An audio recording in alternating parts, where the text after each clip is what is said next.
You're sitting at a dinner table somewhere. Maybe it's a holiday, maybe it's a birthday. And someone older than you, an aunt, a parent, a grandparent, leans back in their chair and says it. That thing they always say. I can't believe how fast this year went. And you nod politely because what else are you going to do? But somewhere in the back of your mind, you're thinking, it really didn't though. This year felt like a year. It felt fine, normal, the right length. Fast forward 10 years, same dinner table, different chair maybe, and you open your mouth and out comes the exact same sentence. I can't believe how fast this year went. And the weird part, the part that should unsettle you more than it probably does, is that you mean it completely and sincerely. The year evaporated. You blinked, and somehow it was December again. And you have no coherent explanation for where March through October disappeared to. So what happened? Did time speed up? Obviously not. A second is still a second. A minute is still a minute. The physics haven't changed. But something changed. Something inside the way your brain processes and files away lived experience shifted so fundamentally that the same 12 months that once felt expansive and full now feel like they slipped through your fingers before you even got a proper grip on them. This is one of the most universal human experiences on Earth. Ask anyone over 40 and their eyes will do this particular thing. A flicker of recognition mixed with something that sits uncomfortably close to alarm. They know exactly what you're talking about. They feel it every year, and every year it seems to accelerate a little more, which is its own special brand of disorienting. And the question sitting underneath all of that, the one worth actually investigating, is why? Why does time feel faster as we age? Is there a mechanism? Is there something physically, neurologically, psychologically happening that causes this? Or is it just one of those things humans accept and never properly interrogate? Because here's what's interesting. The answer is not one thing. There are multiple converging explanations, each of them compelling on their own, and together they paint a picture of human consciousness and memory that is far stranger and far more fascinating than you might expect. The first explanation,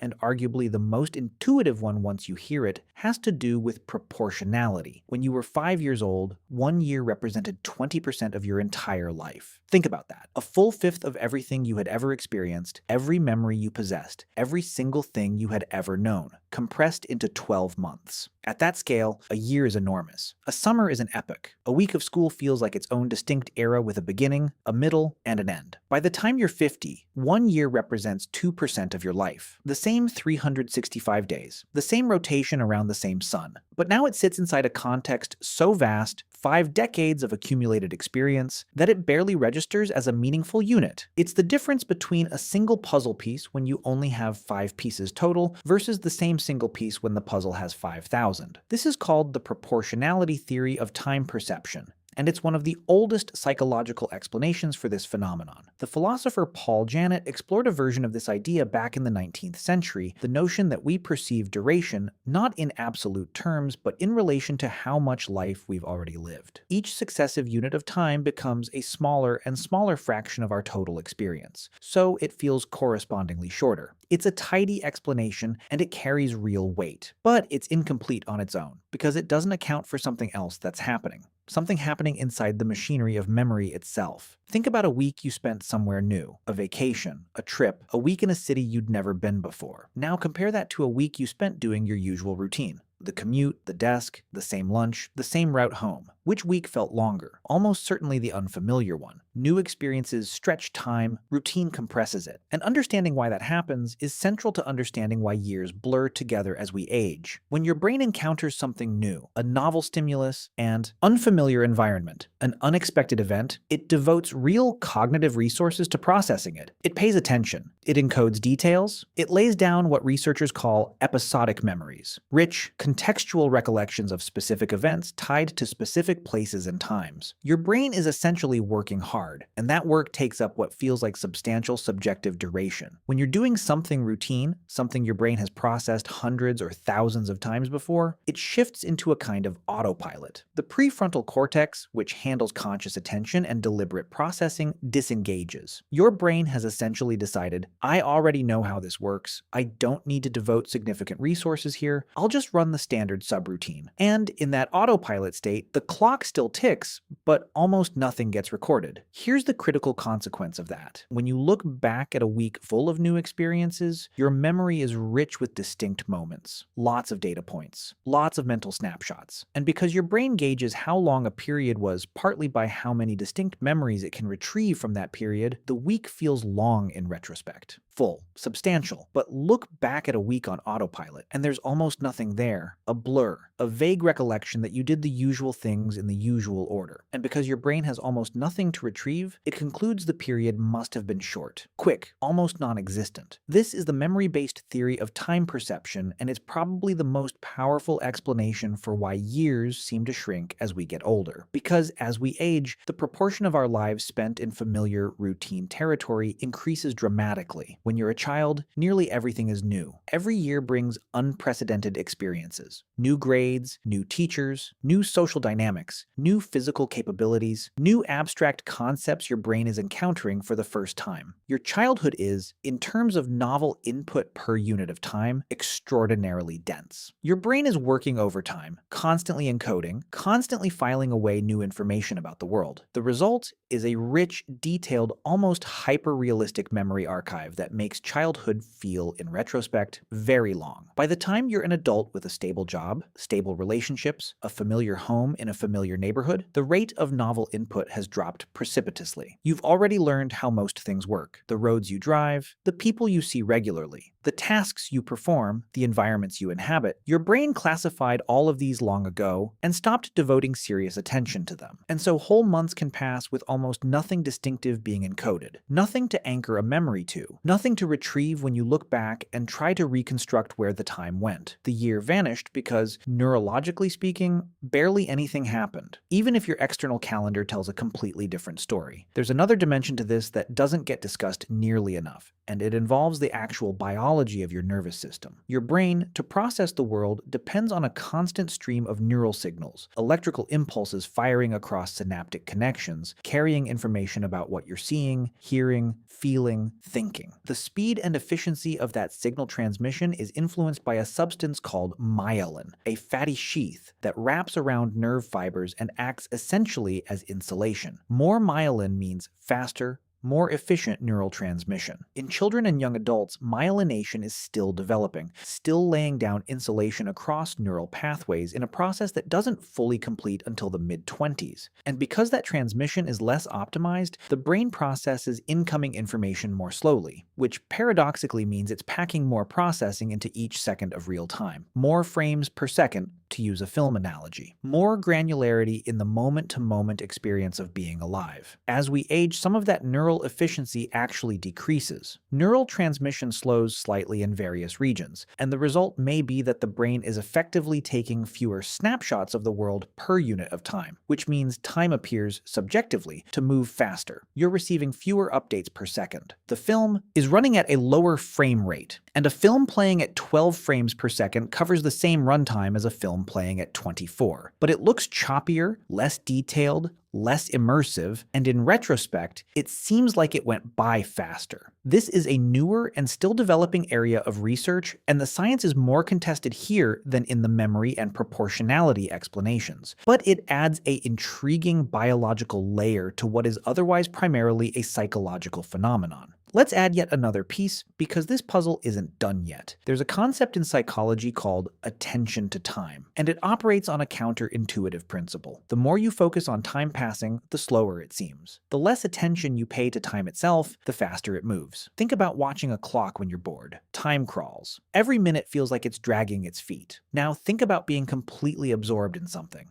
A conversation, a project, a book you can't put down. You look up and 2 hours have passed and it feels like 20 minutes. That's attention to time at work, or more precisely, the absence of attention to time. Children, particularly young children, have not yet developed the kind of abstract relationship with time that adults carry around. They're not thinking about the future in the same way. They're not mentally scheduling and planning and projecting. They're largely present in the moment, absorbed in whatever is immediately in front of them. And that absorption means they're not monitoring the clock. Ironically, this contributes to childhood time feeling vast. Not because children are watching time go by, but because they're so thoroughly not watching it that each moment is experienced fully before the next one arrives. Adults, particularly in modern life, are almost never fully present. You're at dinner but half thinking about tomorrow. You're in a meeting but mentally drafting an email. You're on a walk but processing a conversation from 3 hours ago. This fragmented attention, this constant drift between present, past, and future, means you're rarely fully inhabiting any given moment. And moments you're not fully inhabiting are moments that don't get properly recorded, which means when you look back, there's less there than there should be. More blur, more compression. The philosophical implications of this are uncomfortable if you sit with them too long. You are, to some extent, living your life on fast forward because you're never quite fully in it. But here's something that complicates the clean narrative. Emotional intensity also stretches time, dramatically. By the way, if you want to go even deeper into the secret lives of ancient humans, I just launched a full course called The Secret Lives of Ancient Humans. 10 modules,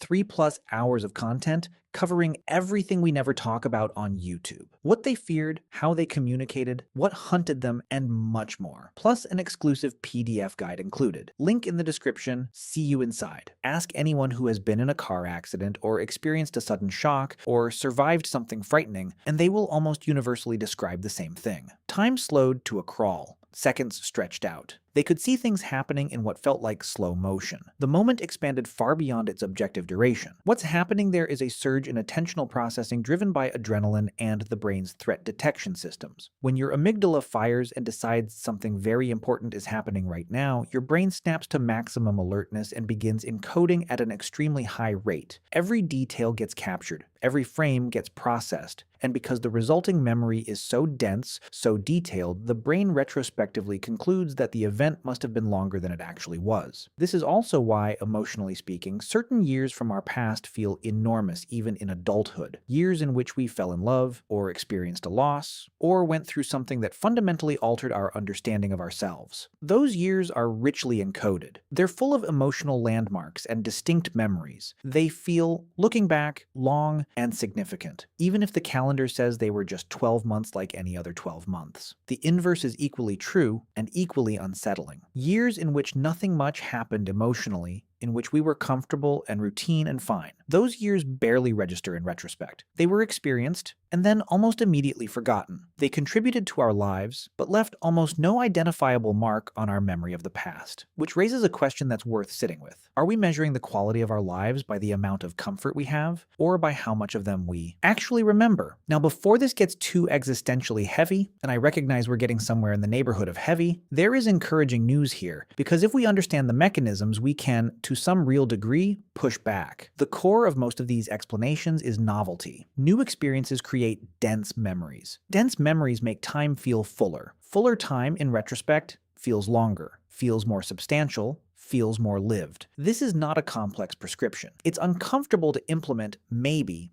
because novelty requires effort and comfort does not. But the prescription itself is simple. Do more new things, not necessarily dramatic things. You don't need to climb a mountain or move to a different country, although if either of those sounds appealing, your time perception would probably benefit. What matters at the neurological level is encountering things your brain hasn't already classified and filed away. A different route to work, a new cuisine, a skill you haven't attempted before, a conversation with someone whose worldview differs radically from yours, a book in a genre you've never touched, a place in your own city you've walked past 100 times and never entered. Each of those experiences, however modest, is your brain waking up, paying attention, encoding, laying down a marker that future you will be able to retrieve and say, right, that happened, that was distinct, that was real. And the more of those markers there are, the longer the preceding period feels in retrospect. The year doesn't disappear. It leaves a record. There's also something to be said about presence, about the practice of actually inhabiting the moments you're moving through rather than spending them mentally somewhere else. This is not a new idea. Various philosophical and contemplative traditions have been making this argument for thousands of years. But neuroscience has now given us the mechanistic explanation for why they were right. A moment you are fully present for is a moment your brain encodes properly. A moment you drift through on autopilot,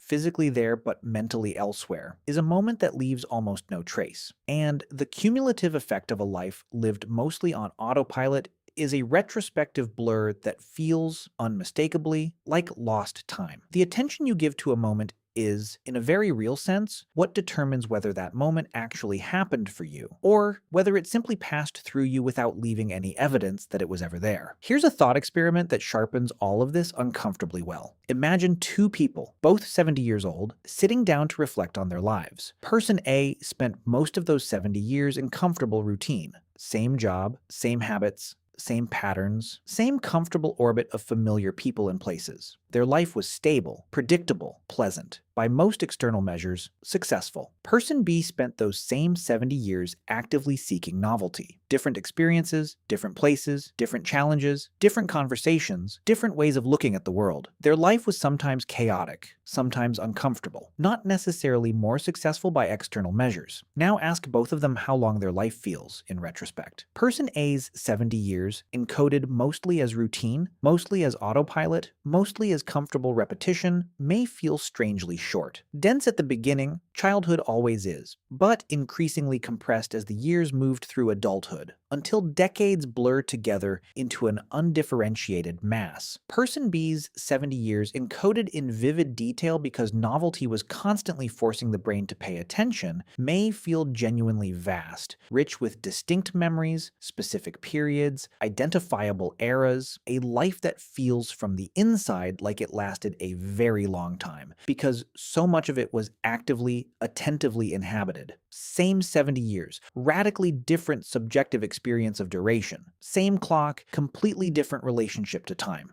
And maybe that's the real takeaway here. Not that time speeds up as we age in any fixed or inevitable way, but that the rate at which it feels like it's passing is, to a surprising degree, something we participate in, something we have leverage over, not total control. We can't manufacture emotional intensity, and novelty requires opportunity as well as willingness, but more influence than most people realize. The years that feel stolen, the years that vanish, the years you reach the end of and think, where did that go? Those years are almost always the years of comfortable repetition, the autopilot years, the years your brain concluded were not worth encoding in detail because there was nothing new to encode, the years that feel full, the years that feel like they contained multitudes, the years you can actually navigate in retrospect and find specific moments anchored to specific memories. Those are almost always the years something happened. Something new, something challenging, something emotionally charged, something that forced your brain to pay attention and do its job. This doesn't mean you need to manufacture chaos or reject stability. Stability has enormous value, and comfort is not the enemy of a well-lived life. But within whatever stability you have, the degree to which you're deliberately introducing novelty, seeking out new experiences, new ideas, new challenges, new perspectives, is the degree to which you're giving your brain something to hold on to, something to retrieve when you look back, something that makes the past feel not like a blur, but like a place you actually visited and can still find your way around in. There is one more thing worth saying, and it's perhaps the strangest and most quietly significant point in this entire exploration. The perception that time moves faster as we age is universal enough that almost no adult disputes it.